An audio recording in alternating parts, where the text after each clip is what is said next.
Resonance structure.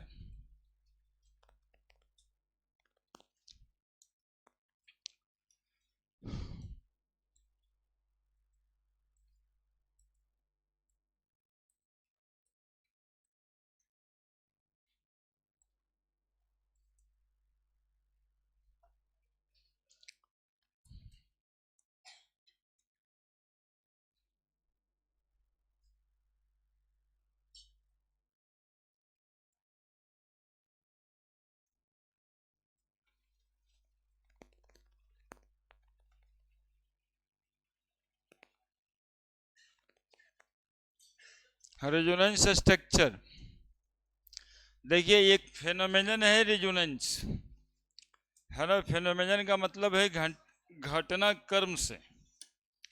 तो resonance की घटना क्या होती है ये समझना है। एक मॉलिक्यूल देखिए आप, O3, है ना। पहले भी देखे थे ओजोन। ओजोन में हमें देखना यह है कि ऑक्सीजन के पास 6 इलेक्ट्रॉन पेयर होता है। एक ऑक्सीजन इधर से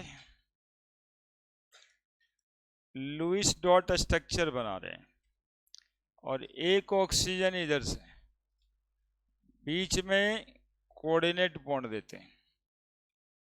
क्या यही करते हैं ना, एक तरफ डबल बॉन्ड बनाते हैं और एक तरफ कोऑर्डिनेट बॉन्ड बनाते हैं। ये स्ट्रक्चर ओजोन का है। एक दिन समझाए थे फॉर्मल चार्ज 1 2 3 एटम है। कोई बच्चा इसी स्ट्रक्चर को ऐसे भी तो बना सकता है, डबल बॉन्ड हो। क्या बोलिए, तो वैसे भी बनाया जा सकता है और ऐसे भी बनाया जा सकता है। ये दोनों में कोई ज़्यादा अंतर तो नहीं है, इनफैक्ट दोनों सेम ही है। क्या, लेकिन यहाँ पर यदि 1 2 3 दें और फिर बताएं कि फॉर्मल चार्ज लिखिए, तो आप देखे होंगे +1 आया होगा, -1 आया होगा और इस पे 0 होगा फॉर्मल चार्ज। यहाँ पे इस पे -1 आया होगा, इस पे +1 आया होगा और इस पे 0 होगा। दोनों स्ट्रक्चर एक ही जैसा है, बिल्कुल एक जैसा है।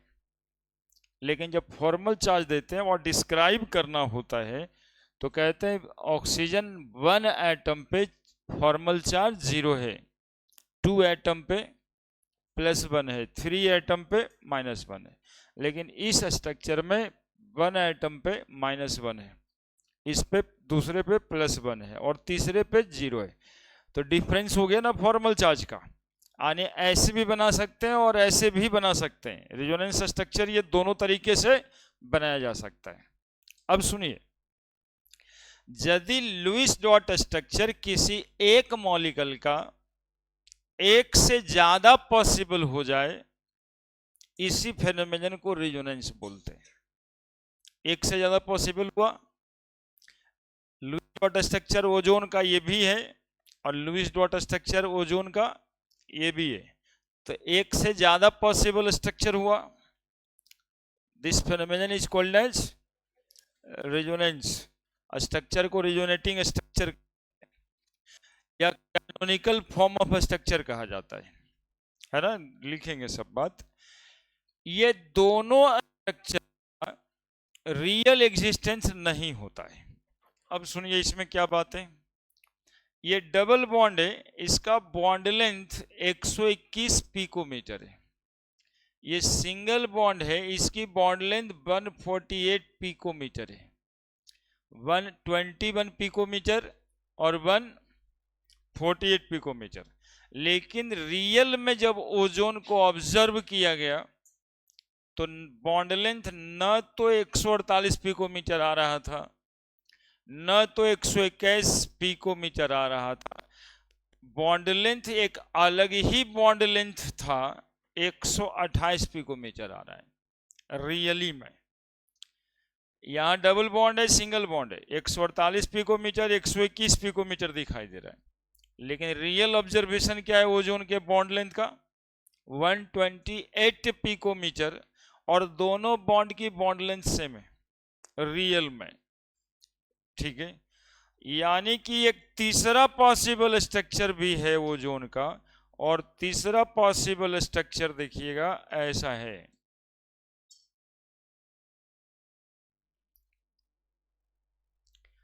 अब ये ऐसा है और डबल बॉन्ड ऐसा है।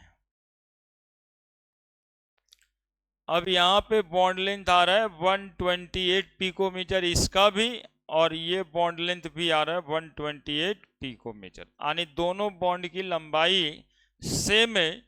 और कितना है 120 पे, जो ये दोनों के मिडल में तो नहीं, मिडल से थोड़ा कम कह सकते हैं, ठीक है। इस स्ट्रक्चर को हम लोग बोलते हैं resonance hybrid structure, resonance hybrid structure. अब इसमें बोलेगा सर ये डॉटेड लाइन क्या दे दी है, इलेक्ट्रॉन सब कहाँ गया, तो इलेक्ट्रॉन जो था जैसे था एग्जैक्टली वैसे ही है, इलेक्ट्रॉन वगैरह हम कुछ नहीं किए। हो क्या रहा था कि ये जो डबल बॉन्ड और सिंगल बॉन्ड था इसको तोड़ दिए, डबल बॉन्ड को यानी ये वाला बॉन्ड को, और आधा आधा दोनों बॉन्ड पे डाल दिए, आधा आधा दोनों बॉन्ड पे डाल दिए। कहीं से किसी का इलेक्ट्रॉन न लिए हैं न दिए हैं, जो जैसे था पहले से वैसे ही है ना। ये स्ट्रक्चर को बोलते हैं resonance hybrid structure. Resonance hybrid क्यों बोलते हैं, स्ट्रक्चर को हाइब्रिड बोलने का मतलब क्या है, हाइब्रिड मतलब समझिए म्यूल का बाप गधा है, जानते हैं आप लोग, अरे एक ही जगह पे गधा को गधा कह सकते हैं आप। अब देखिए इस म्यूल का बाप गधा है, ये बायोलॉजी में हाइब्रिडाइजेशन है। म्यूल का बाप गधा है, देखिए कितना अच्छे से लिखे हैं, मेल गधा एस, फीमेल हॉर्स, इस दोनों से जो पैदा होता है बच्चा उसको म्यूल कहते हैं, है ना। इस म्यूल में थोड़े सा कैरेक्टर गधा का होता है और थोड़े सा कैरेक्टर हॉर्स का भी होता है। एक्चुअली में क्या होता था, थोड़ा कहानी भी है, इसी माध्यम से इसको जानिए। गधा किस बात के लिए जाना जाता है, बोलेगे सर ये लोड तो बहुत ले सकता है लेकिन दौड़ता नहीं है एकदम से, लोड लेता है और दौड़ता नहीं है, यानी भार ले सकता है। घोड़ा किस लिए जाना जाता है, ये भागता है खाली, लोड लेने को तैयार नहीं है, इसके पीठ पे कुछ रख दीजिए तो गिरा देगा उछल के कूद के, मतलब लोड लेने के लिए तैयार नहीं लेकिन भागेगा। अब एक ऐसा स्पेसीज चाहिए था जो लोड भी ले और भागे भी, लोड ले गधे की तरह और भागे, दैट इज म्यूल, है ना। इसको जरूरत था इंडियन सेलर्स को, है ना, सैनिक लोग यही लेकर के अपना सामान जाता है ना, ये वहीं के सप्लाई के लिए ये बनाया ही जाता है, माने दोनों से क्रॉस करके म्यूल बनवाते हैं लोग, ताकि पहाड़ी वगैरह पे ना सैनिक जाते हैं तो उनका सारा सामान सब कैसे कैरी होगा ऊपर तक, तो उसके लिए म्यूल। हम बता रहे थे कि म्यूल में ये दोनों का कैरेक्टर आ गया, ये रेजोनेंस हाइब्रिड स्ट्रक्चर नाम रखा है। हाइब्रिड कहने का मतलब है ये दो स्ट्रक्चर की प्रॉपर्टी इसमें दिखाई दे रही है ना। तो इसमें था कि एक जगह डबल बॉन्ड था, एक जगह सिंगल बॉन्ड था, यहाँ डबल बॉन्ड सिंगल बॉन्ड था, यहाँ दोनों जगह पे डेड बॉन्ड है ना। यहाँ पर बॉन्ड ऑर्डर कितना है, ना तो 2 है ना तो 1 है, पिछले दिन पढ़ रहे होंगे शायद बॉन्ड ऑर्डर आप, कितना बॉन्ड ऑर्डर है इसका, 1.5। ऐसे ही मॉलिक्यूल का बॉन्ड ऑर्डर फ्रैक्शनल होता है ना। बॉन्ड ऑर्डर कितना हो गया ओजोन का, 1.5। इस इंटायर फेनोमेनन को हम कहते हैं रेजोनेंस, इस इंटायर फेनोमेनन को हम कहते हैं, ये दोनों स्ट्रक्चर को कहते हैं रेजोनेटिंग स्ट्रक्चर, ये दोनों स्ट्रक्चर को कहते हैं, इसको कहते हैं रेजोनेंस हाइब्रिड स्ट्रक्चर। इसका ट्रू एग्जिस्टेंस नहीं है ना, इसका एग्जिस्टेंस नहीं है, ये एग्जिस्ट करता है। ये दोनों स्ट्रक्चर में कोई भी स्ट्रक्चर ओजोन मॉलिक्यूल की प्रॉपर्टीज को डिस्क्राइब नहीं करता है। कहाँ किया, कहाँ 121, कहाँ 148, यहाँ पर आया 128। चलिए बनाइए फोटो जल्दी से। ऐसा फेनोमेनन यदि मॉलिक्यूल में होने लगेगा तो कहेंगे स्ट्रक्चर में क्या हो रहा है, तो रेजोनेंस हो रहा है।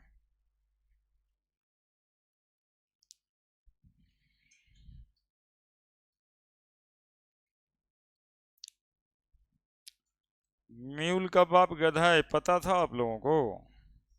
हाँ, यहीं पे गधा को गधा कहा जा सकता है, याद रख के।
हो गया।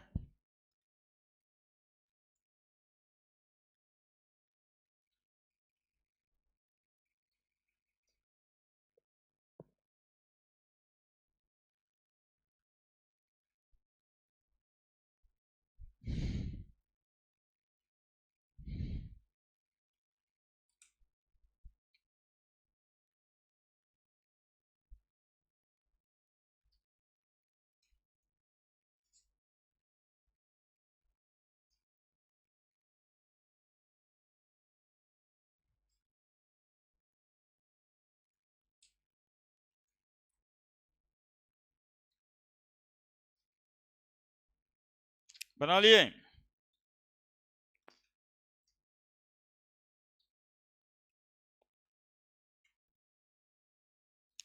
बोला रिजोनेटिंग स्ट्रक्चर बनाने के लिए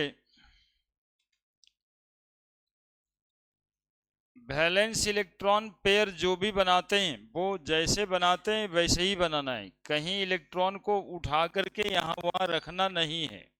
जैसे बनाना है, यानी इलेक्ट्रॉन्स जैसे रखते हैं वैसे ही रखना है। तो किसको कहेंगे रिजोनेंस स्ट्रक्चर? लिख दिए थे ना? नहीं, ज्यादा देर हो गया। चलिए इसको बोलते हैं canonical form of structure. Canonical, canonical form of structure.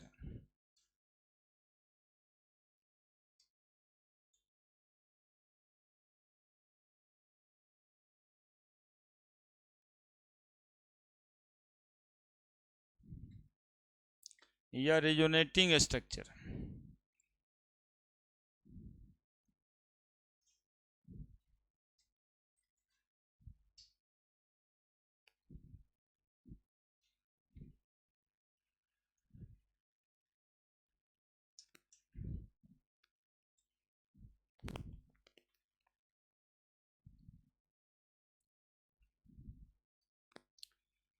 The phenomenon of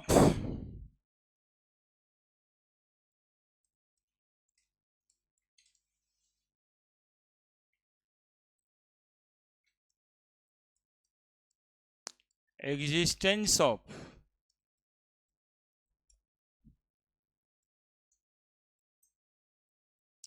more than one Lewis dot structure for a single molecule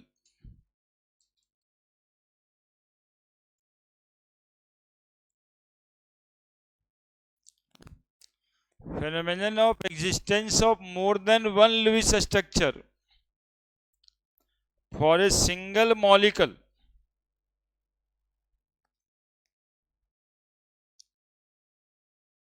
known as resonance.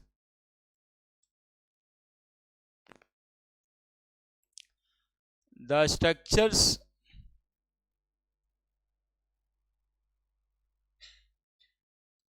the different Lewis dot structure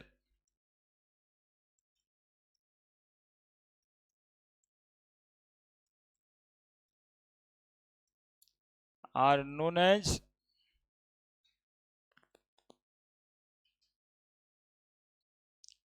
canonical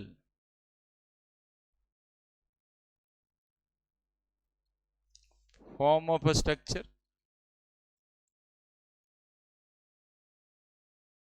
and they have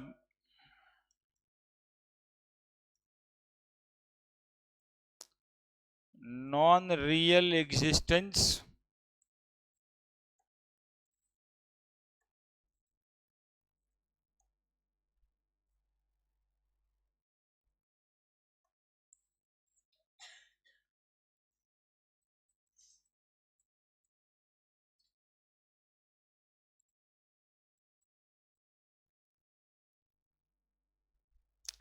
the different Lewis dot structure are known as canonical form of a structure and they have not real existence और उसके real existence नहीं होता है. ये next new structure is possible for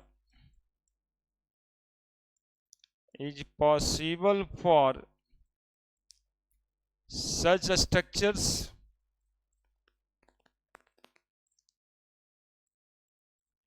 which describe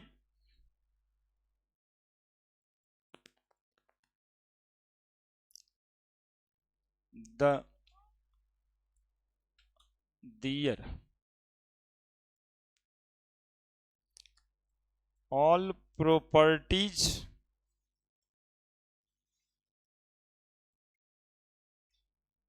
like bond length, bond order,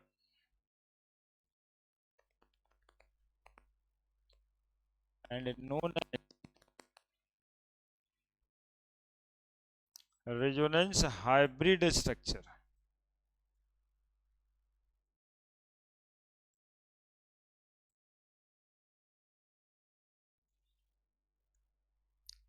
लीजिए पूरा एक साथ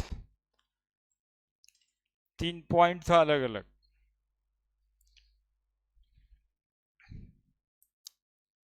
कितना बात हुआ समझ गए? एक ही मॉलिक्यूल का एक से ज्यादा लुईस डॉट स्ट्रक्चर पॉसिबल हो जाए तो इस फेनोमेनन को रेजोनेंस कहते हैं. जो डिफरेंट स्ट्रक्चर पॉसिबल होगा लुईस डॉट स्ट्रक्चर उसको कैनोनिकल फॉर्म ऑफ स्ट्रक्चर कहेंगे. वैसे स्ट्रक्चर के लिए एक नया तीसरा स्ट्रक्चर या चौथा स्ट्रक्चर पॉसिबल है जो कि उस मॉलिक्यूल का पूरे प्रॉपर्टीज को बताता है, तब उसको रेजोनेंस हाइब्रिड स्ट्रक्चर कहते हैं. तो 3 बातें हुआ. रेजोनेंस किसको कहते हैं, कैनोनिकल फॉर्म ऑफ स्ट्रक्चर किसको कहते हैं, रेजोनेंस हाइब्रिड स्ट्रक्चर किसको कहते हैं. ठीक है, यानी कि हम कहना चाहता है canonical form of structure, canonical form of structure जिसका रियल एग्जिस्टेंस नहीं होता है. Canonical form of structure not describe the properties of molecule,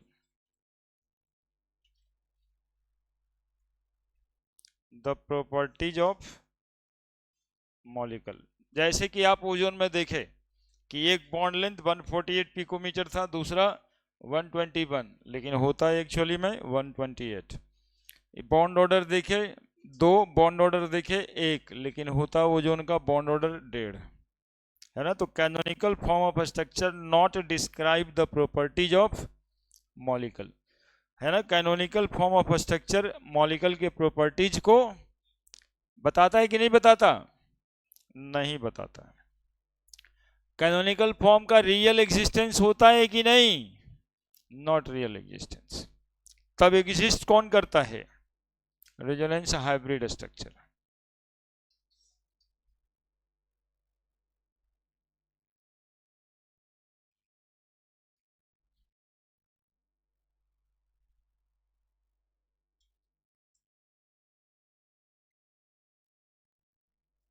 clear है?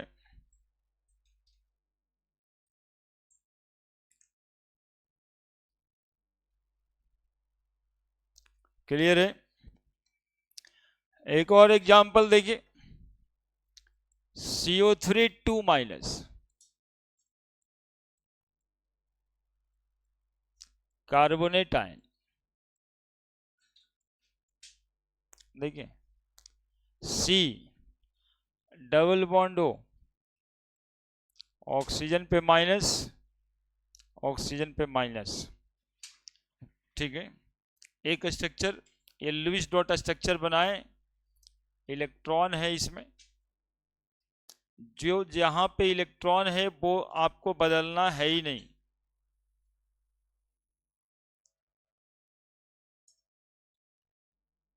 जितना इलेक्ट्रॉन होता है उतना ही रखना है, और एक से ज्यादा स्ट्रक्चर यदि पॉसिबल है वो बनाना है। अब देखो इसके बनाने के लिए भी ना ज्यादा कुछ कसरत नहीं करना है, कुछ नहीं करना है। यहाँ डबल बॉन्ड दिखाई दे रहा है, यहाँ सिंगल बॉन्ड दिखाई दे रहा है, तो आप सोच ही सकते हो डबल बॉन्ड यहाँ भी तो हो सकता है, और एक सिंगल बॉन्ड यहाँ होगा जिस पर माइनस होगा, है नहीं। अभी बनाने के लिए कहे कार्बोनेट आयन का आप लोग लुईस डॉट स्ट्रक्चर बनाइए, तो कोई ऐसा बना के ला के दीजिएगा, आप लोग खुद ही बना के दीजिएगा, कहिएगा ये हमारा वाला गलत है सर, तो गलत नहीं भी होगा, नहीं ही होगा। कोई ऐसे बनाएगा, गलत है क्या यार? कोई ऐसे बना दे,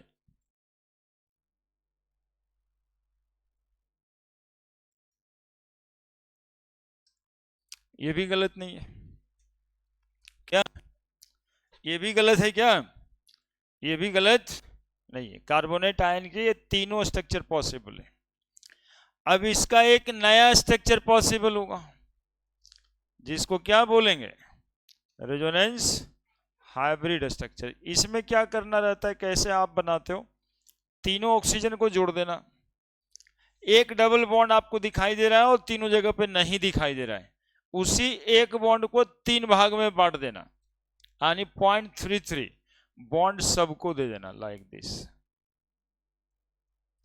ऐसे। और सर 2- कहां दें? तो पूरे का पूरे स्ट्रक्चर पे 2- पड़ जाएगा। रेजोनेंस हाइब्रिड स्ट्रक्चर कहता है कि ऑक्सीजन पे जो इलेक्ट्रॉन लिया है वो सिर्फ अपने लिए नहीं लिया है, इस पूरे परिवार के लिए लिया है, CO3 2-, है ना। नेगेटिव चार्ज प्रेजेंट कहां पे है? तो इस ऑक्सीजन और इस ऑक्सीजन पे नहीं है, बल्कि पूरे का पूरा कार्बोनेट आयन पे 2- है ना। तो रेजोनेंस स्ट्रक्चर इस तरह से मॉलिक्यूल को स्टेबल करता है। इसका बॉन्ड ऑर्डर कितना निकल के आ रहा है पता है? Bond order 1.33। यहां पे देखने से यहां पे बॉन्ड ऑर्डर 2 था, यहां बॉन्ड ऑर्डर 1 था, 1 था, है ना। बॉन्ड ऑर्डर निकालने के लिए ऐसे केसेस में total number of bond, total number of bond by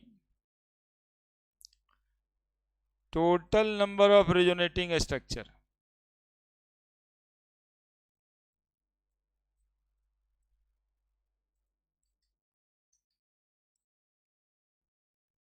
देखिए bond order, total number of bond कितना था इसमें, कै गो बॉन्ड बनाए थे, और रिजोनेटिंग स्ट्रक्चर कितना आया, दैट इज इक्वल टू 1.33।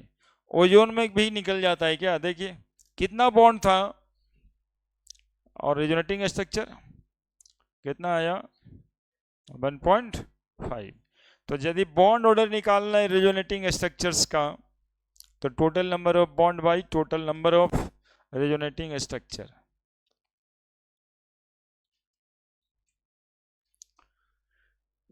लिखिए, लिखना चाहिए जल्दी जल्दी,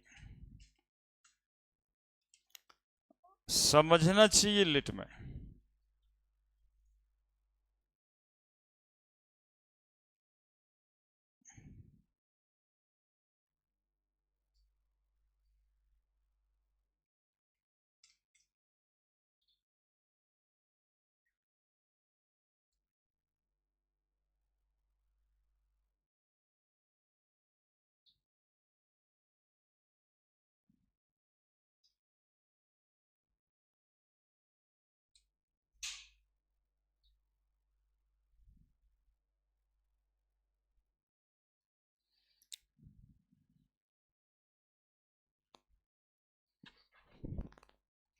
यानी रिजोनेंस चार्ज को एवरेज कर दिया, सब पे ला दिया, रिजोनेंस बॉन्ड ऑर्डर को एवरेज कर दिया, सब पे ला दिया, रिजोनेंस बॉन्ड एनर्जी को भी एवरेज कर देता है। एक्चुअली में रिजोनेंस स्टेबल स्ट्रक्चर होता है ना, और canonical form of structure exist नहीं करता। ऐसे नहीं समझना है कि ई भी होगा और ई भी होगा, होगा दोनों में से कोई नहीं। ये थियोरेटिकल लुईस डॉट स्ट्रक्चर है, सिर्फ लुईस डॉट स्ट्रक्चर, होना नहीं है कोनो।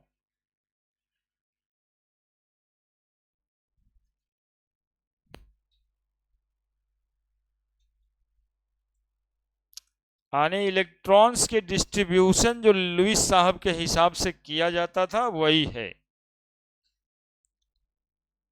ये नहीं कि थोड़ी देर के लिए ये एग्जिस्ट करेगा, थोड़ी देर के लिए वो एग्जिस्ट करेगा, ये सब कुछ नहीं होगा। एग्जिस्ट ऐसे ही करता कार्बोनेट आयन। और ये सारे मॉलिक्यूल में नहीं होना है, ये जिस मॉलिक्यूल में आपको एक से ज्यादा लुईस डॉट स्ट्रक्चर बन जाए, सिर्फ उसी का बात है। यानी जहां डबल बॉन्ड हो, सिंगल बॉन्ड भी हो, सेम एटम के बीच मॉलिक्यूल के अंदर, वही ना, जैसे कार्बोनेट में कार्बन ऑक्सीजन के बीच बॉन्ड था, तो एक जगह पे डबल बॉन्ड था, एक जगह पे सिंगल बॉन्ड था, तो बॉन्ड रहा ना, कहीं सिंगल बॉन्ड रहा, सब बॉन्ड बराबर है। यानी all the bond in carbonate ions are equivalent, there are no double bond, no single bond, है ना। रेजोनेंस यही करता है। बड़े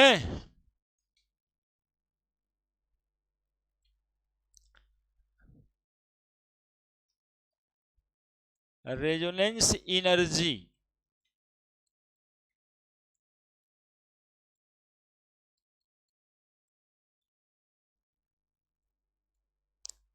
the difference in the energy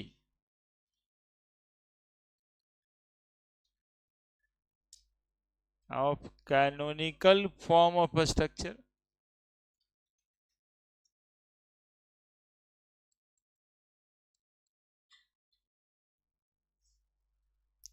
and resonance hybrid structure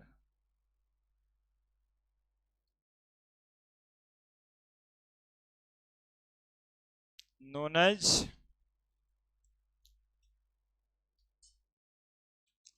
resonance energy।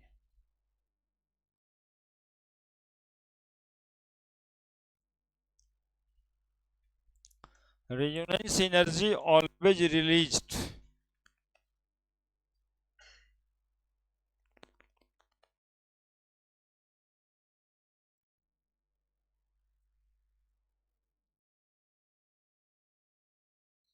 Resonance energy हमेशा रिलीज ही होता है। और रेजोनेंस एनर्जी होता क्या है? तो कैनोनिकल फॉर्म ऑफ स्ट्रक्चर की एनर्जी और रेजोनेंस हाइब्रिड स्ट्रक्चर की एनर्जी का डिफरेंस को हम रेजोनेंस एनर्जी कहते हैं। Higher the resonance energy,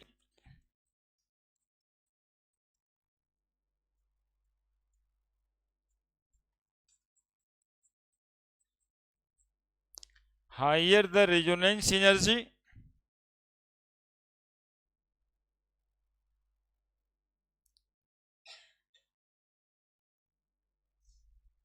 higher the stability of resonating structure, higher the stability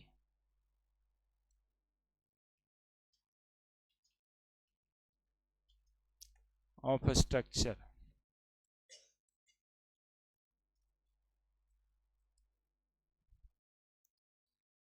जितना ज़्यादा रेजोनेंस एनर्जी होगा उतना ज़्यादा स्ट्रक्चर स्टेबल होगा।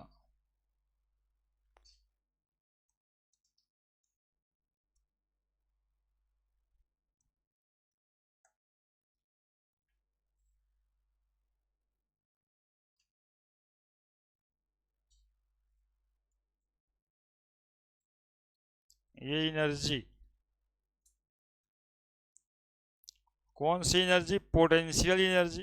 कोई भी मॉलिक्यूल एग्जिस्ट कर रहा है या कोई भी सबस्टांस एग्जिस्ट कर रहा है, उसके पास एनर्जी होगा एग्जिस्टेंस का, उसी को कहेंगे पोटेंशियल एनर्जी। ये है कैनोनिकल स्ट्रक्चर की एनर्जी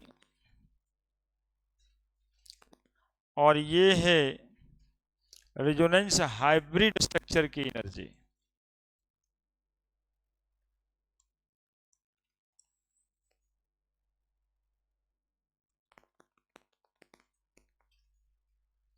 ये है रेजोनेंस हाइब्रिड स्ट्रक्चर की एनर्जी। अब ये दोनों का जो डिफरेंस है इसको बोलते हैं resonance energy. The difference in canonical structure energy. और जैसे समझ रहा है बात को, मान लिया कि यहाँ पे 50 जूल है, यहाँ पे 300 जूल है, तो रेजोनेंस एनर्जी कितना रिलीज होगा? 400। यदि इतना तो बात, जितना ज्यादा रेजोनेंस एनर्जी होगा मतलब क्या?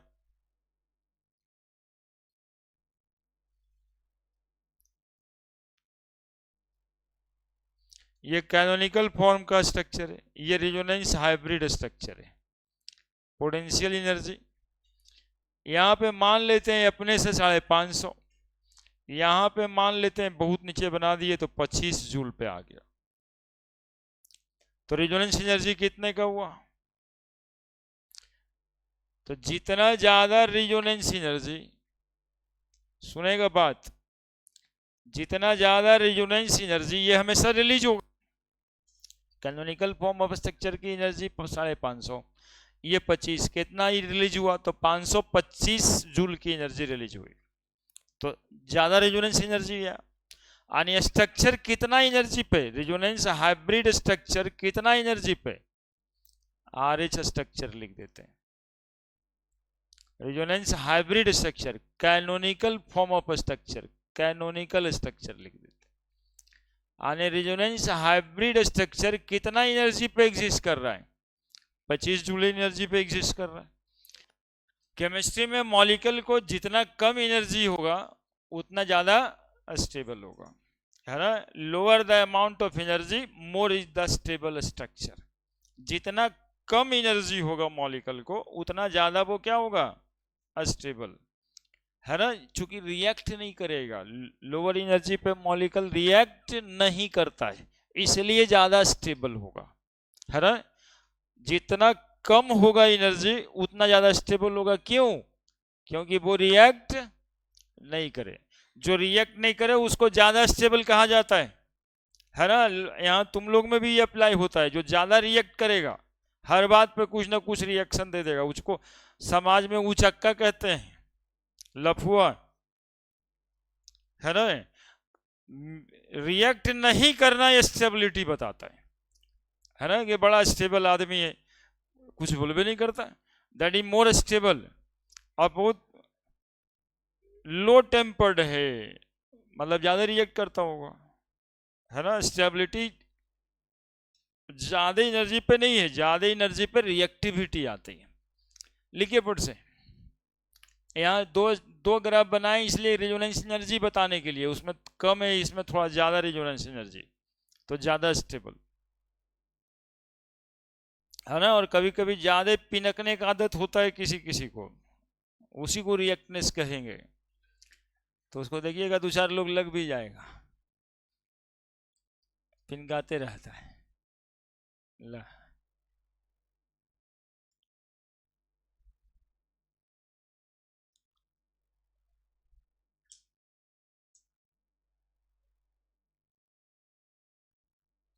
रेजोनेंस एनर्जी ज्यादा तो स्टेबिलिटी ज्यादा, रेजोनेंस एनर्जी ज्यादा तो स्टेबिलिटी ज्यादा।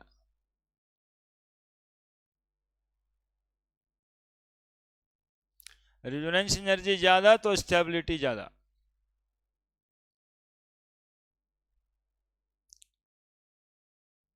बनाइए दूसरा स्ट्रक्चर भी बनाइए, एक ही स्ट्रक्चर से क्या हो गया, पूरा क्या ही जाएगा दूसरा स्ट्रक्चर बनाने में।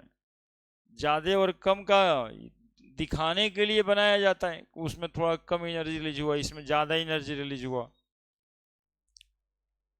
अब ऐसा थोड़े कि एक वो स्ट्रक्चर है, जितना स्ट्रक्चर में रेजोनेंस पॉसिबल होता होगा सबकी कैनोनिकल फॉर्म ऑफ स्ट्रक्चर की एनर्जी अलग होती होगी, और कैनोनिकल फॉर्म स्ट्रक्चर की एनर्जी अलग अलग होती होगी। उसमें बता रहे हैं कि जितना ज़्यादा रिलीज हो जाए उतना ज़्यादा स्टेबल।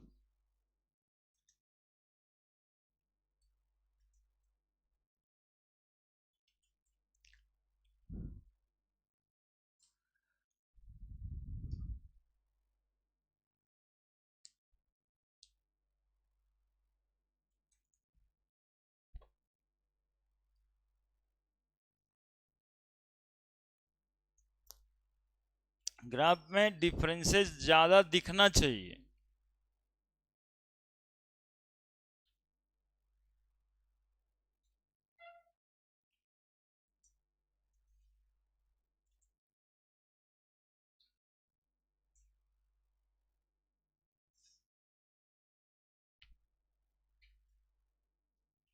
हो गया।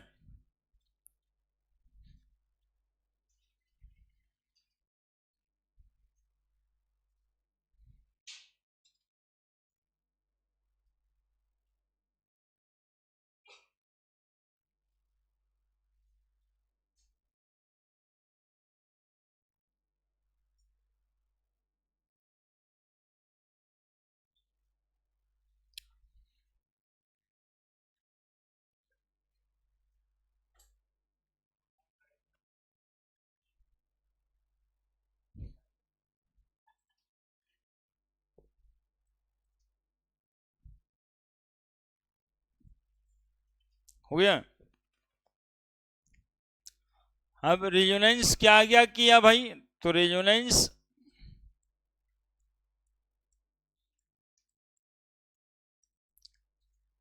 Stabilise the structure of molecule.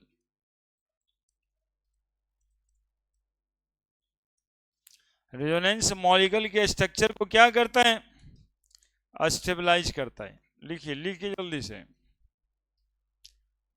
हुए।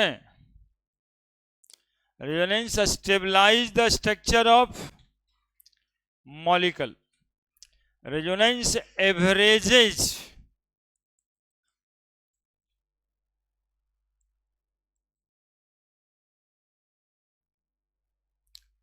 the bond parameters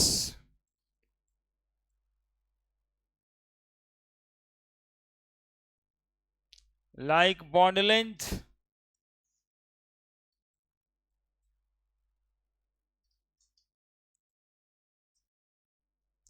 bond order of molecule, resonance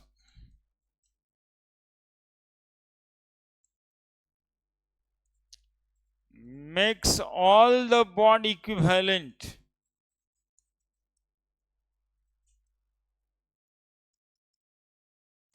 resonance हर एक बॉन्ड को क्या बना देता है? इक्विवेलेंट बना देता है।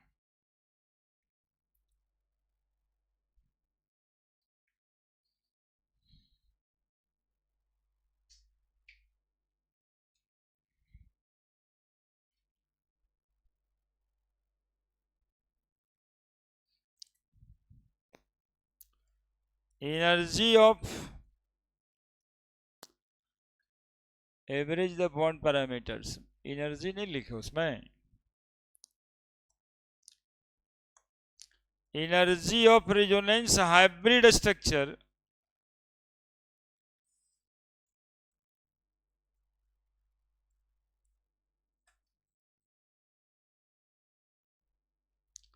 is lesser from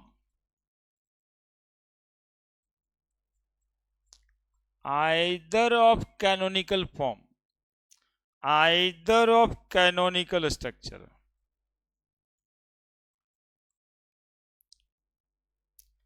either of single canonical structure भी लिख लो। आजकल का ऑब्जेक्टिव क्वेश्चन में बहुत लफड़ा है, एक एक अक्षर का लफड़ा है। Energy of resonance hybrid structure is lesser from either of single canonical structure, कोई एक कैनोनिकल स्ट्रक्चर से भी रेजोनेंस हाइब्रिड स्ट्रक्चर की एनर्जी कम होगी। Resonance averages the charge also,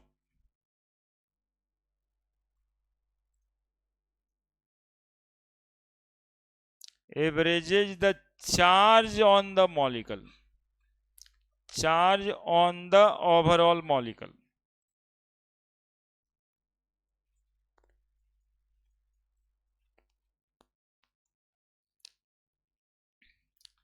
है ना, जैसे बताएं कि कार्बोनेट आयन में 2 माइनस चार्ज ऑक्सीजन पे नहीं था, वो पूरे का पूरा मॉलिक्यूल पे था, सब मिल बांटा। That is the meaning of stabilise the structure. Charge बांट लिया, एनर्जी बांट लिया, डबल बॉन्ड था तो वो भी बांट लिया, सब मिल बांट लिया पूरे स्ट्रक्चर्स में। रेजोनेंस हाइब्रिड स्ट्रक्चर, तो दुख भी बांटा सुख भी बांटा तो स्टेबल हो गया।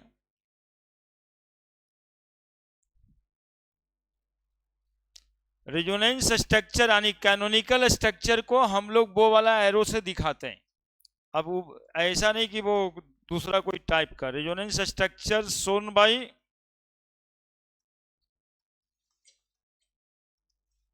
अब समझने से होगा, अभी सब बात शोन बाय, इसको बोलेंगे डबल हेडेड एरो, है ना, double headed arrow.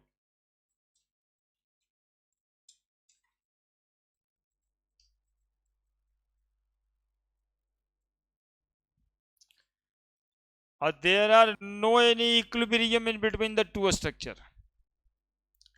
there are no equilibrium। अब इक्विलिब्रियम हम लोग अभी पढ़े नहीं है। इक्विलिब्रियम का मतलब होता है कि एरो के इस तरफ वाला भी एग्जिस्ट करता है, उस तरफ वाला भी एग्जिस्ट करता है, लेकिन ऐसे यहां पर कुछ नहीं है। There are no any equilibrium, there are no any equilibrium in between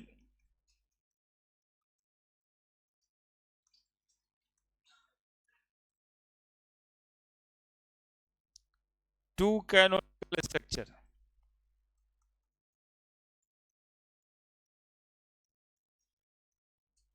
actually में इक्विलिब्रियम का साइन ऐसे होता है, समझे ना, तो कभी गलती से इस तरह का साइन नहीं दीजिएगा कैनोनिकल स्ट्रक्चर बनाने में। है ना। ये सब क्वेश्चंस में रहता है कि which of the following structure depicted is wrong. अब उसमें 2-3 स्ट्रक्चर यदि बना हुआ है और हमें कैनोनिकल फॉर्म ऑफ स्ट्रक्चर बनाना है, इस तरह का एरो बीच में दे दिया है तो ये गलत है, ऐसा एरो नहीं पड़ेगा। सिर्फ ये एरो पड़ेगा कैनोनिकल फॉर्म ऑफ स्ट्रक्चर दिखाने के लिए, ये राइट और ये रॉन्ग, है ना। कैनोनिकल फॉर्म ऑफ स्ट्रक्चर को डबल हेडेड एरो से दिखाते हैं, न कि रिवर्सिएबल एरो से दिखाते हैं। वो जो ऊपर वाला एरो लिखे हैं वो रिवर्सिएबल मतलब बाई डायरेक्शनल एरो का निशान है और नीचे डबल हेडेड एरो का निशान है। ये रियूनिटिंग स्ट्रक्चर दिखाने के लिए, इक्विवेलेंट स्ट्रक्चर दिखाने के लिए दिया जाता है। तो हो गई बात रेजोनेंस की सारी।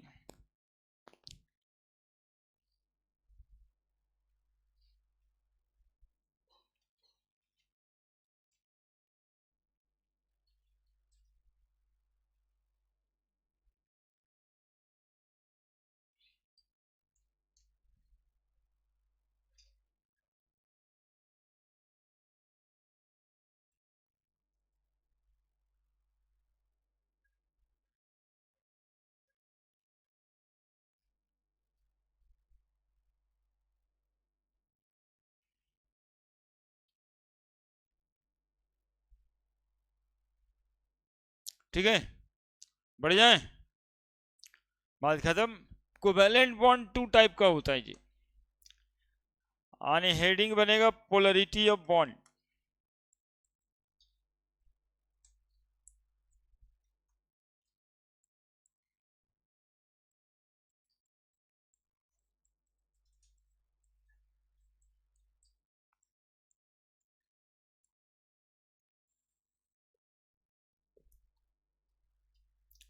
अभी आपको देखना है कि कोवेलेंट बॉन्ड में आयनिक कैरेक्टर होता है ना, और तब बताएंगे कि आयनिक बॉन्ड में भी कोवेलेंट कैरेक्टर होता था।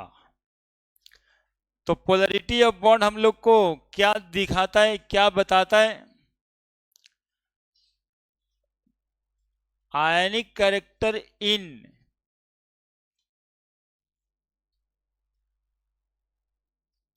Covalent bond.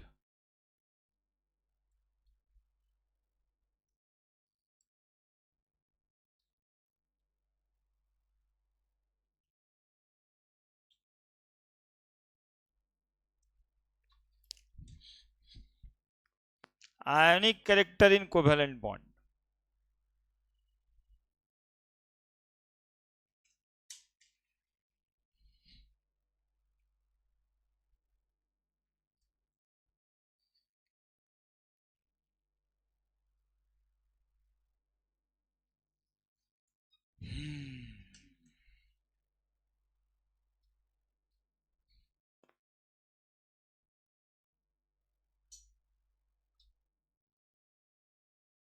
देखो, एक्चुअली में कोवेलेंट बॉन्ड का मतलब होता क्या है, तो बोलेंगे सर कोवेलेंट बॉन्ड का मतलब होता है इलेक्ट्रॉन का शेयरिंग।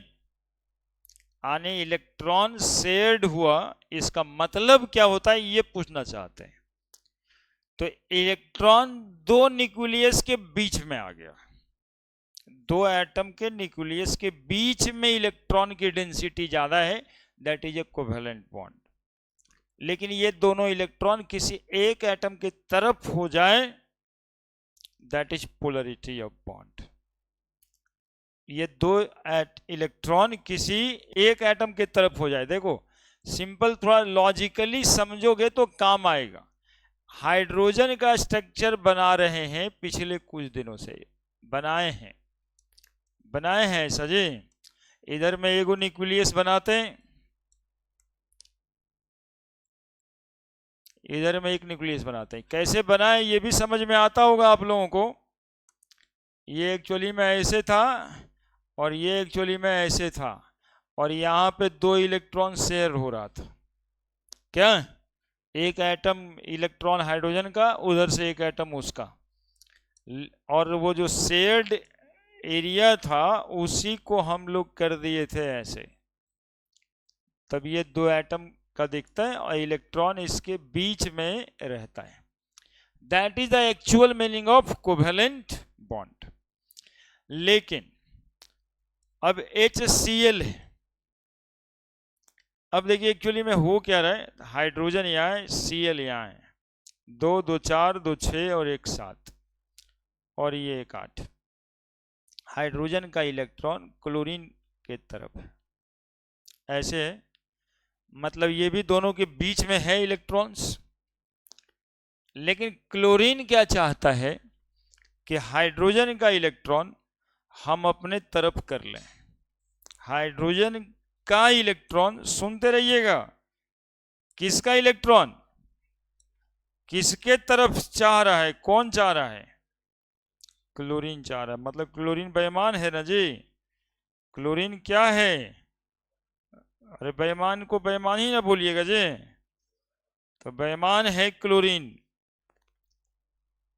अब बताइए, हाइड्रोजन का इलेक्ट्रॉन क्लाउड क्लोरीन के तरफ आ गया है, इसलिए इस पर स्लाइटली नेगेटिव चार्ज और इस पर स्लाइटली पॉजिटिव चार्ज। ठीक है, और ऐसे बॉन्ड को हम पोलर कोवेलेंट बॉन्ड कहते हैं। ऐसे बॉन्ड को पोलर कोवेलेंट बॉन्ड कहते हैं। हाँ बोलिए ना। नहीं, इसमें एक बॉन्ड हो ऐसा क्या जरूरी है? अच्छा, तो बोलना चाहिए था ना। अरे ये तो अभी हुआ, हमेशा थोड़ा होता है। तो अभी देखिए दूसरा बार देखते हैं। हाइड्रोजन मॉलिक्यूल बताए थे हम, बताएं एक्चुअली में कोवेलेंट बॉन्ड का रियल मतलब क्या है, शेयरिंग ऑफ इलेक्ट्रॉन का। तो दो न्यूक्लियस के इन बिटवीन में जब इलेक्ट्रॉन्स है तब that is sharing, actual sharing, equal sharing. लेकिन हाइड्रोजन और क्लोरीन में ऐसा नहीं हो रहा है। हो क्या रहा है कि इलेक्ट्रॉन हाइड्रोजन का शेयरिंग करने के बाद क्लोरीन चाह रहा है कि मेरे तरफ आ जाए। तो इलेक्ट्रॉन्स को जो दोनों इक्वल डिस्टेंस पे होना चाहिए था, जैसे यहां इक्वल डिस्टेंस पे, यहां से यहां की दूरी, यहां से यहां की दूरी बराबर है, लेकिन यहां पे ऐसा नहीं है। इलेक्ट्रॉन किधर है, क्लोरीन के तरफ। तो क्लोरीन इलेक्ट्रोनेगेटिव है, इस शेयर्ड पेयर इलेक्ट्रॉन को अपने तरफ कर लेता है। तो ऐसे बॉन्ड में एक तरफ इलेक्ट्रॉन की डेंसिटी ज्यादा हो गई, एक तरफ की इलेक्ट्रॉन की डेंसिटी कम हो गई, इसलिए इस पे स्लाइटली नेगेटिव चार्ज पड़ा, उस पे स्लाइटली पॉजिटिव चार्ज पड़ा। ठीक है, और ऐसे बॉन्ड को इन बिटवीन एरो करके दिखाते हैं। एरो उधर की तरफ पॉइंटेड होता है जो इलेक्ट्रोनेगेटिव एटम है ना। और ऐसे भी दिखाते हैं, देखो ऐसे ऐसे, है ना, इन बिटवीन एरो। ऐसे बॉन्ड को हम क्या कहेंगे, इस बॉन्ड को हम कहेंगे पोलर कोवेलेंट बॉन्ड। जबकि ऊपर में जो ये बॉन्ड बना हुआ था, इस बॉन्ड को हम कहेंगे नॉन पोलर कोवेलेंट बॉन्ड। अब इसमें जो स्लाइटली पॉजिटिव और स्लाइटली नेगेटिव चार्ज का एस्टेब्लिशमेंट हुआ, तो पॉजिटिव और नेगेटिव चार्ज किसका कैरेक्टर है, किसका कैरेक्टर है, आयंस का कैरेक्टर है। तो आयनिक कैरेक्टर डेवलप हुआ ना कोवेलेंट बॉन्ड में। आयनिक कैरेक्टर डेवलप हुआ किस चीज में, कोवेलेंट बॉन्ड में। देखो एक बच्चा पूछ रहा था अभी कि एक बॉन्ड होगा तभी होगा। देखो वाटर मॉलिक्यूल देखते हैं, ऑक्सीजन हाइड्रोजन के साथ, हाइड्रोजन के साथ क्या इलेक्ट्रॉन ऑक्सीजन का एक था, और हाइड्रोजन का इलेक्ट्रॉन जो शेयर किया हाइड्रोजन, वो भी किसके तरफ है, ऑक्सीजन के तरफ। ये ऑक्सीजन का और ये हाइड्रोजन का। तो ऑक्सीजन पे इलेक्ट्रॉन की डेंसिटी बढ़ गई, इलेक्ट्रॉन की डेंसिटी बढ़ने से स्लाइटली नेगेटिव चार्ज, और हाइड्रोजन पे इलेक्ट्रॉन डेंसिटी घट गई इसलिए स्लाइटली प्लस चार्ज। NH3 देखो,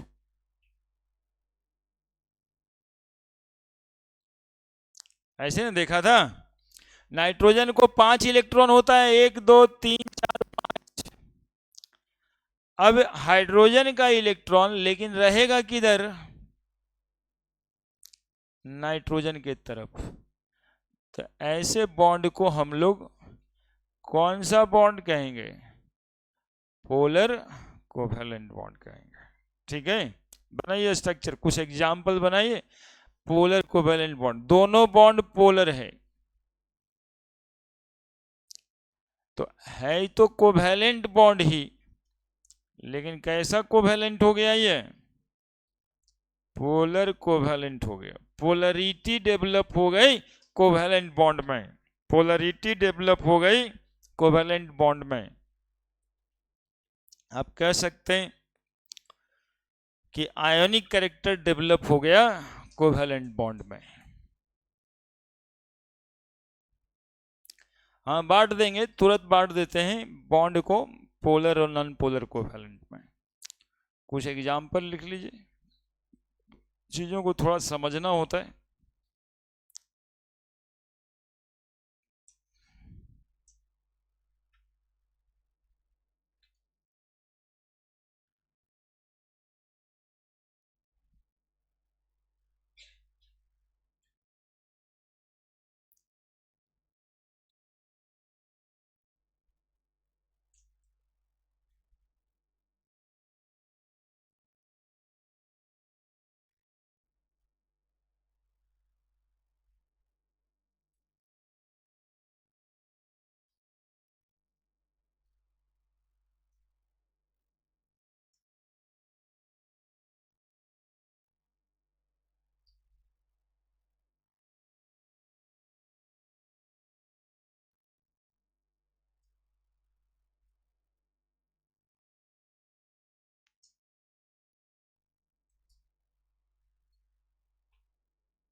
बनाइए, जल्दी जल्दी फोटो बनाइए ना।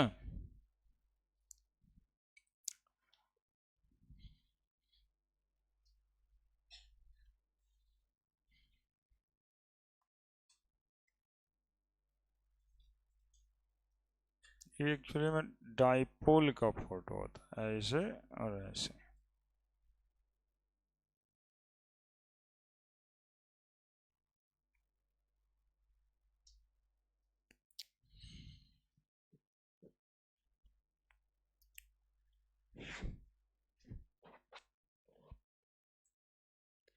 हो गया जी। क्या खास बात दिखा, जब भी दो एटम ऐसा जहां पे इलेक्ट्रोनेगेटिविटी का डिफरेंस होगा, हाइड्रोजन की इलेक्ट्रोनेगेटिविटी कितना, देखो कितना जल्दी भूलते हो, रिवीजन नहीं करो ऐसे ही भूलोगे।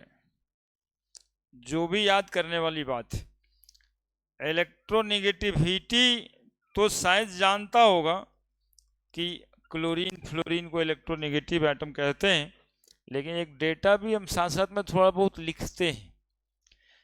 इलेक्ट्रोनेगेटिविटी हाइड्रोजन की कितनी, 2.1। क्लोरीन की इलेक्ट्रोनेगेटिविटी, ऑक्सीजन की नाइट्रोजन की इलेक्ट्रोनेगेटिविटी, ऑक्सीजन की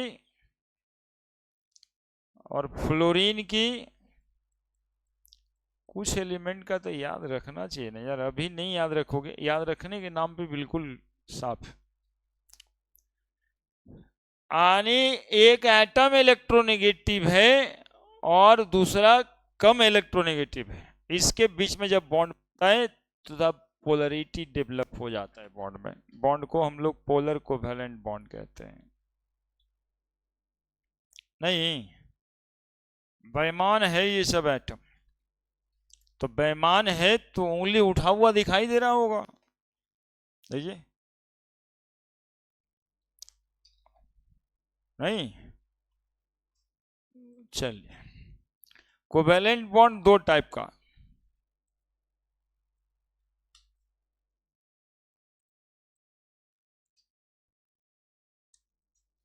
कोवैलेंट बॉन्ड दो टाइप का।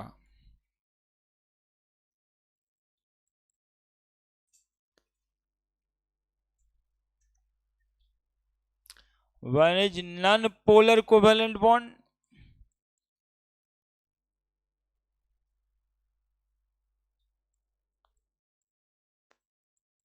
Other is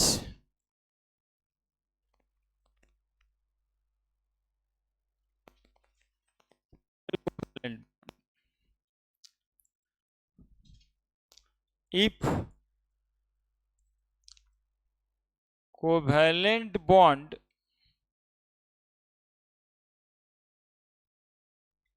is formed in between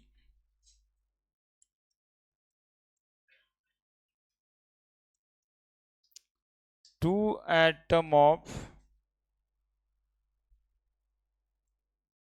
same electronegativity,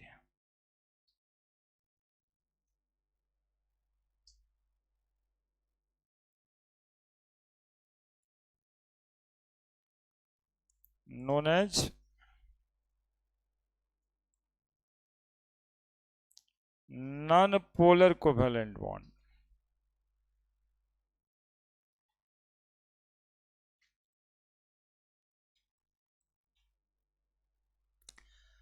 If covalent bond is formed in between two atom of same electronegativity, यानी electronegativity difference zero का हो,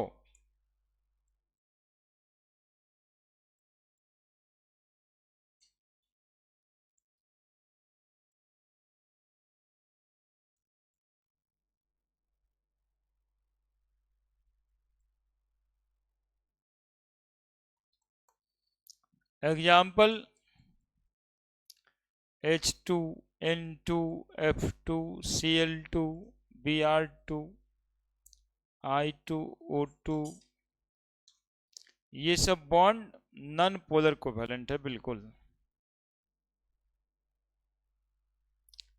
if the covalent bond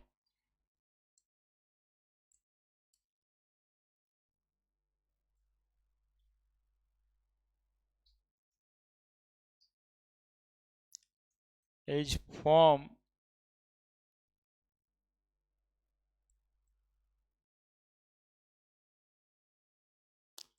in between two atom of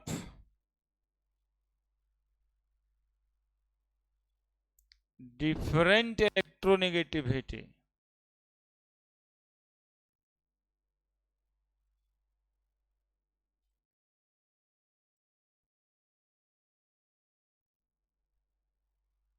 the bond is known as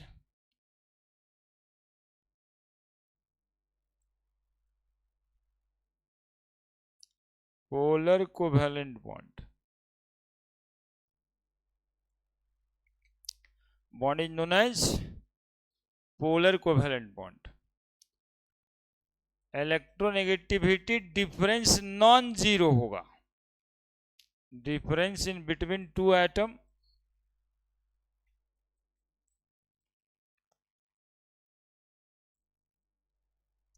not equal to zero. Example HCl, HF, NH3, H2O.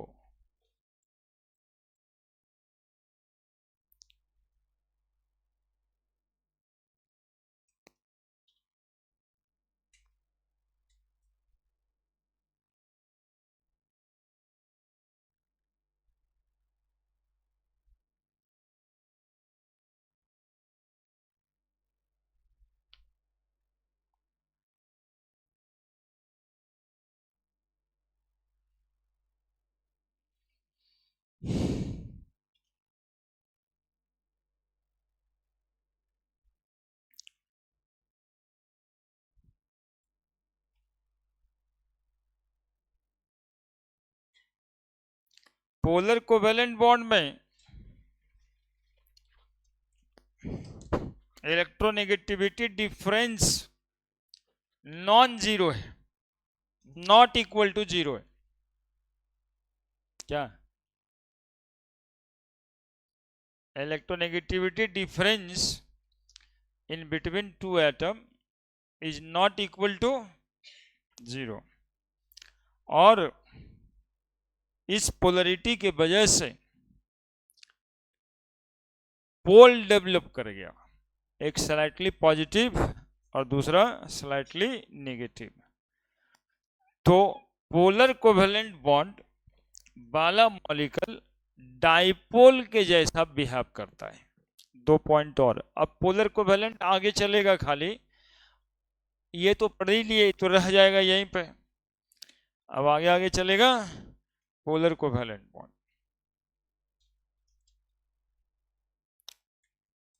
Done.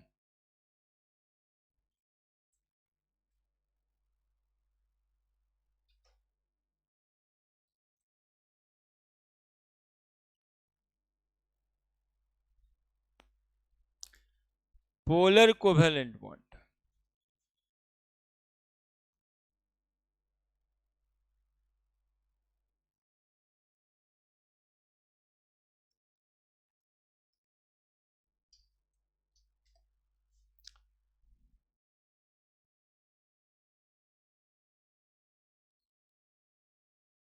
Polar covalent bond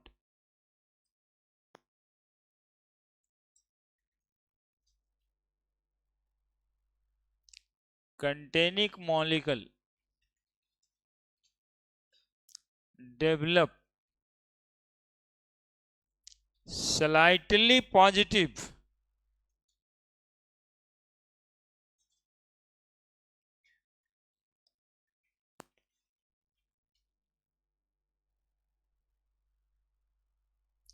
and slightly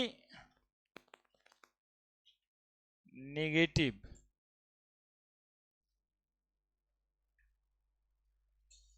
charge.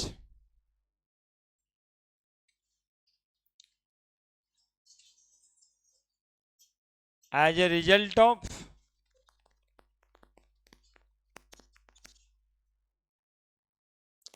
electronegativity difference,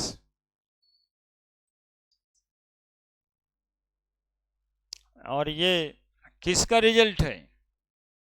electronegativity difference का ही result है। That is polarity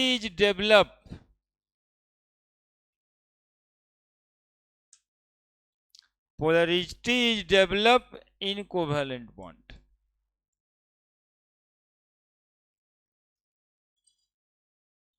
और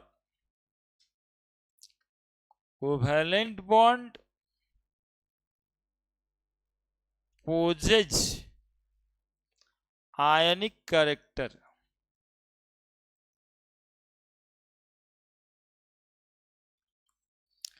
देखो, इस बात को establish कर दिए कि कोवेलेंट बॉन्ड में कौन सा करेक्टर होता है?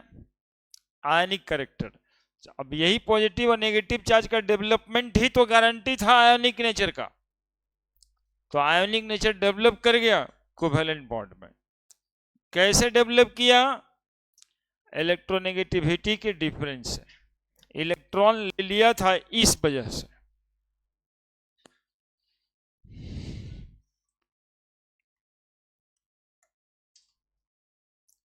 more electronegative atom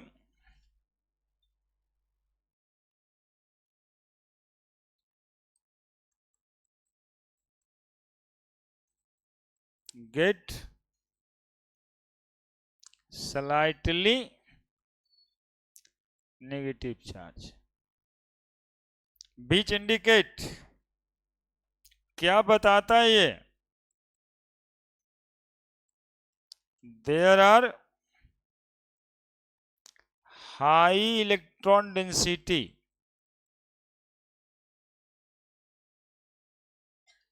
वहां पे इलेक्ट्रॉन डेंसिटी ज्यादा है। ये सब बात थोड़ा थोड़ा समझना भी पड़ेगा। सब बात लिखने से फिर कॉपी नहीं पड़ेगा, अरे इतना लिखल है। इसलिए जब फोटो बनाते हैं ना, उसमें से कुछ बात सीखना पड़ेगा। More electronegative atom get slightly negative charge which indicate there are high electron density. Negative charge का मतलब ऐसा है, स्लाइटली नेगेटिव चार्ज का मतलब कि इलेक्ट्रॉन गेन नहीं किया, इलेक्ट्रॉन की डेंसिटी सिर्फ ज्यादा है, नहीं तो पूरा का पूरा नेगेटिव चार्ज हो जाता। पूरा का पूरा नेगेटिव चार्ज होता तो मतलब क्या समझते हैं, इलेक्ट्रॉन गेन कर लिया है। While other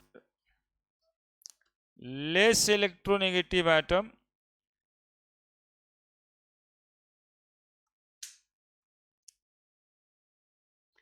gate slightly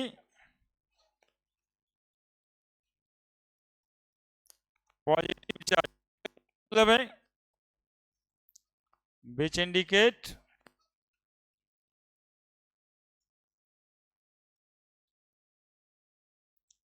there are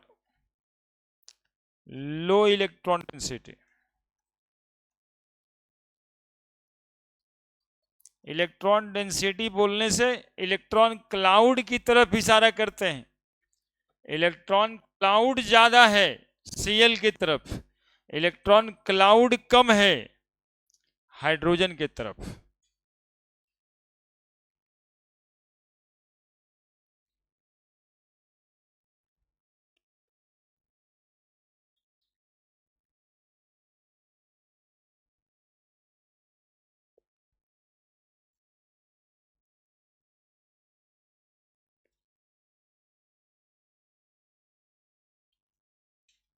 polar covalent bond को दिखाना कैसे है, इन बिटवीन एरो से।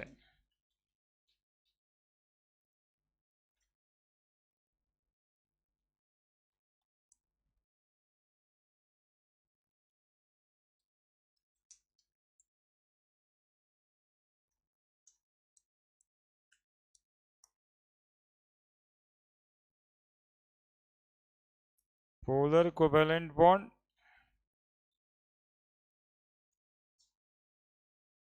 shown by in between pointing towards more electronegative arrow।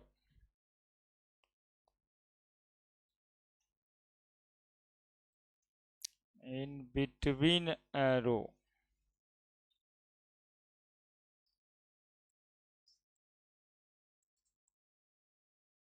pointing towards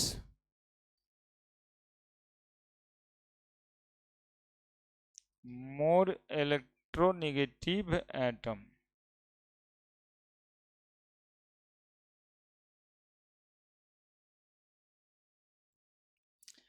है ना, उंगली हमेशा बेईमानी की तरफ उठता है, वो कंसेप्ट यहीं से गया है।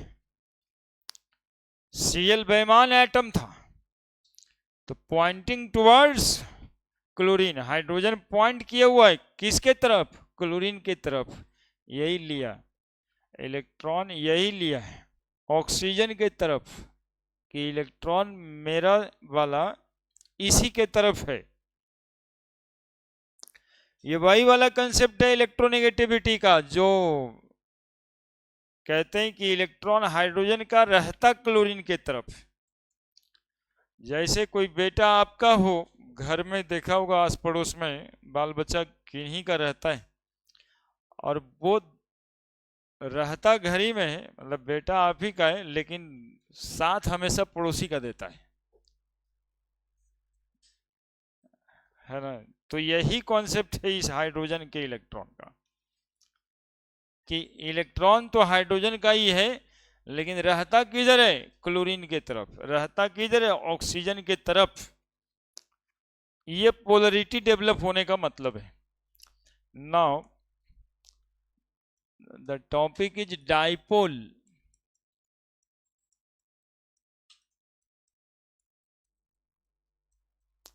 एंड डाइपोल मोमेंट इसी के अंदर का टॉपिक है, ये अलग टॉपिक नहीं है, पोलर कोवेलेंट बॉन्ड का ही टॉपिक है, dipole and dipole moment.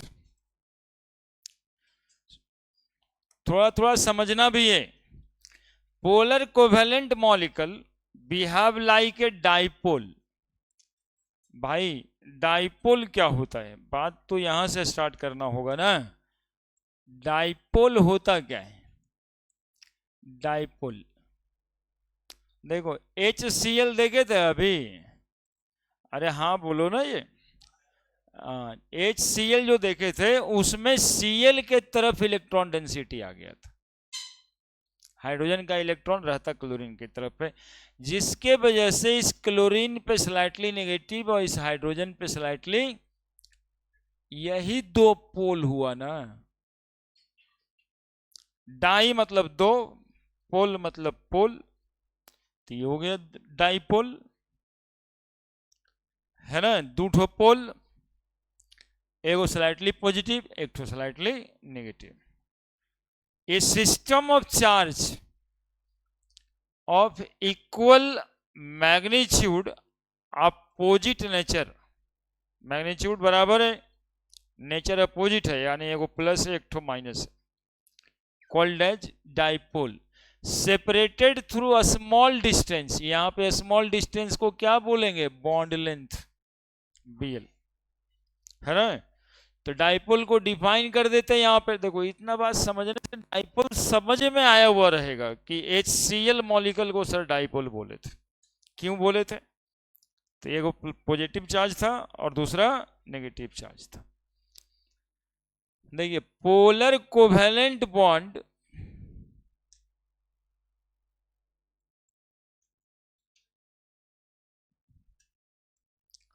Behave like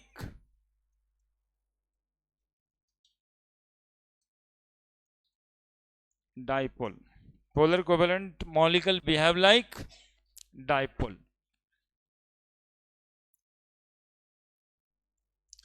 ये system of charge,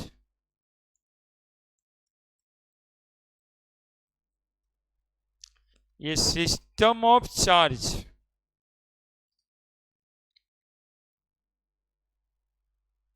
equal and opposite नहीं हुआ, a system of charge of equal magnitude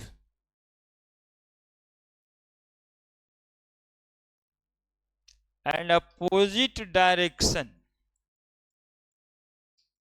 direction के बजाय opposite nature, a system of charge of equal magnitude and opposite nature, separated through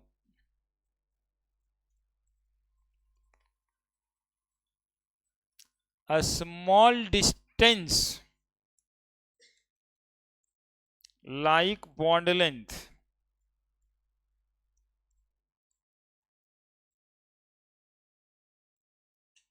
known as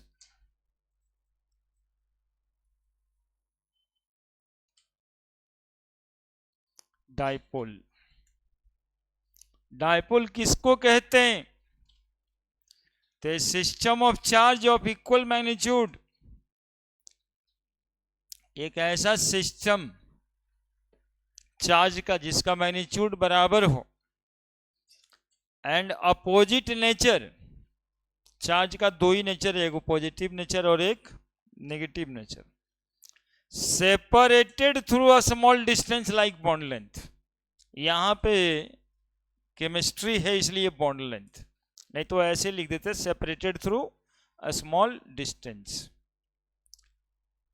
known as dipole. अब dipole show करने के लिए symbol है ऐसा वाला HCl, ये तो पोलर कोवेलेंट बॉन्ड। अब ये डाइपोल दिखाते हैं, देखो ऐसे, that is dipole, slightly negative slightly positive.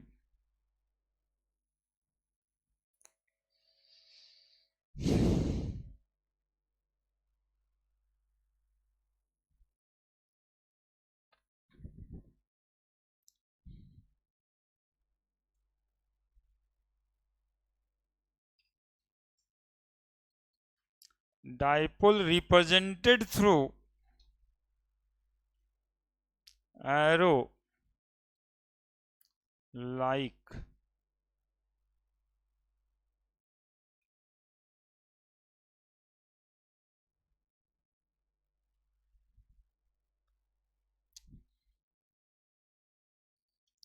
magnitude of dipole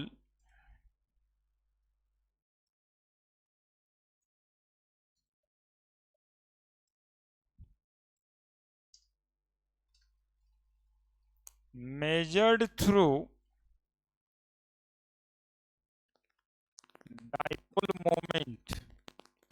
अब देखिए एक तो नया शब्द आके लग गया, डाइपोल का स्ट्रेंथ, मैग्नीट्यूड ऑफ डाइपोल के बजाय strength of dipole, strength of dipole, strength of dipole measured through dipole moment. Dipole का स्ट्रेंथ किस चीज से देखते हैं हम लोग? डाइपोल मोमेंट से, म्यू, सिंबल म्यू,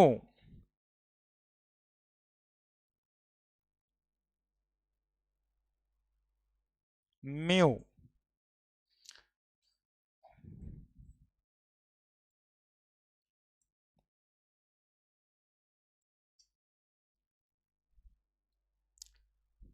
ऊपर में वेक्टर का साइन दीजिएगा, म्यू ऊपर में वेक्टर का साइन, म्यू ऊपर में वेक्टर का साइन।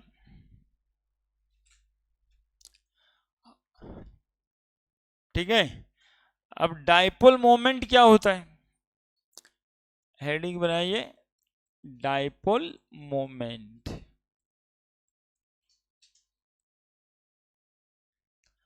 है ना, लिख दिया था डाइपोल, लिखिए ना तब। हम जो है मोशन बनाने के लिए भी थोड़ा आगे आगे कर देते हैं, हमको पता रहता है कि आप लिखे नहीं है तो बोल देना है ना। जिंदा है तो जिंदा दिखना भी तो चाहिए, जिंदा दिखने के लिए ये सब करना पड़ता है। आगे जल्दी लिख रहे हैं, रुकिए सर।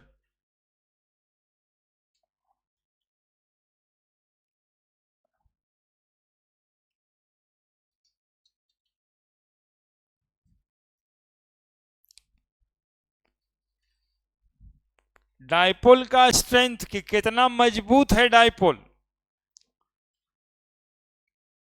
पढ़ा होगा। कोई चार्ज रहता है तो उसके चारों तरफ इन्फ्लुएंस होता है, जिसको इलेक्ट्रिक फील्ड बोलते हैं।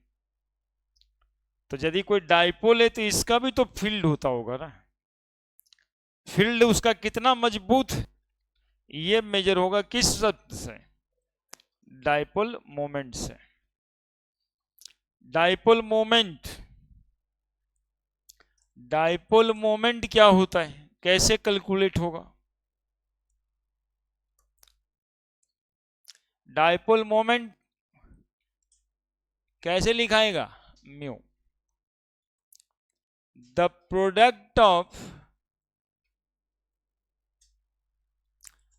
The product of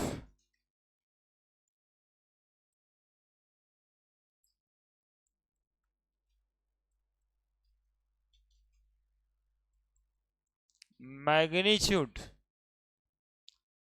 of charge and bond length or separation between them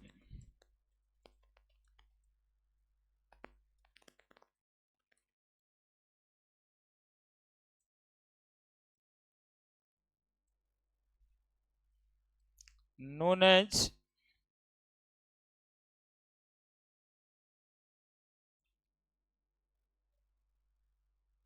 dipole moment. है ना, तो देखो mu is equal to Q into D, mu is equal to Q into D. Q मतलब charge, D मतलब bond length, separation between them, Q into D. Q क्या लिखिएगा? Magnitude of charge, और D लिखिएगा सेपरेशन बिटवीन द चार्ज। और यहां पे ये सेपरेशन बिटवीन द चार्ज क्या हो जाएगा? Bond length.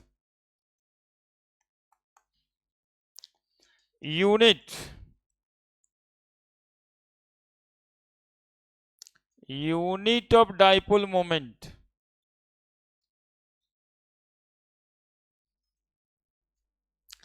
एक भाई साहब थे डिबाई, जिनको नोबेल प्राइज मिला था इस बात को खोजने के लिए कि बॉन्ड में पोलरिटी होता है, और ये पोलर कोवेलेंट बॉन्ड कहलाता है। बॉन्ड में, कोवेलेंट बॉन्ड में भी चार्ज का डेवलपमेंट होता है, जिसको हम डाइपोल मोमेंट के हिसाब से निकालते हैं। Dipole moment D B by debye, जबकि एसआई यूनिट आप देख रहे होंगे कूलम मीटर, चार्ज का कूलम और डिस्टेंस का meter, charge coulomb meter. CGS unit ESU centimeter. ESU को बोलते हैं इलेक्ट्रोस्टैटिक यूनिट।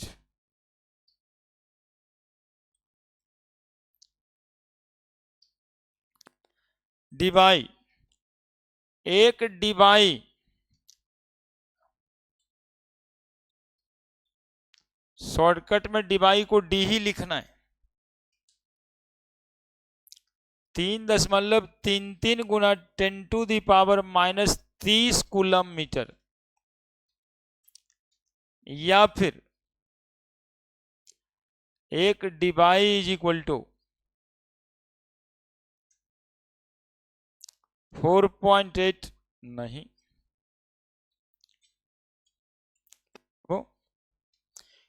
ESU 1.00 गुना 10⁻18 ESU सेंटीमीटर। ESU को बोलते हैं इलेक्ट्रोस्टैटिक यूनिट।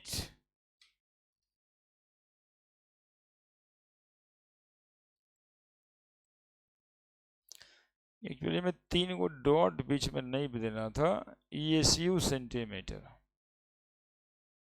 Electrostatic unit. और ये है क्या? CGS unit of charge. Coulomb होता है एसआई यूनिट, और सीजीएस यूनिट होता है ESU। क्या हुआ जी बचवा, ये ESU में इतना टेंशन कैसे हो गया? ESU लो, ये कूलम मीटर।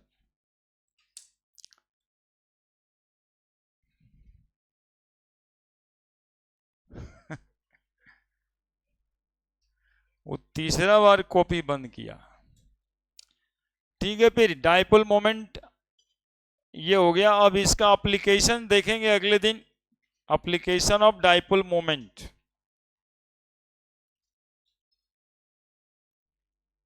यानी कल क्या देखेंगे?